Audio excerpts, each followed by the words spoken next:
Hey friends, if you encounter Microsoft Store error code 0x80072f30 on your Windows computer, then please watch this video.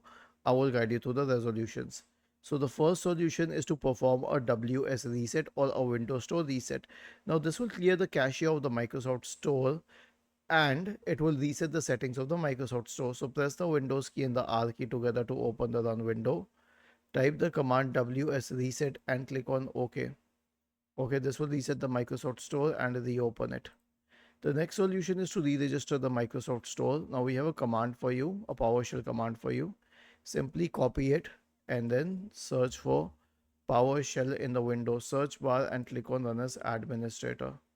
Okay, paste it here and hit enter.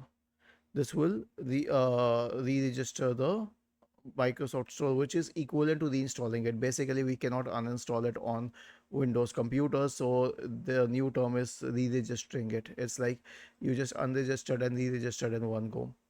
Was this helpful? If yes, then please subscribe to the channel. If not, then let us know in the comment section of the video on how we could help you further. Thank you for watching this video and have a nice day.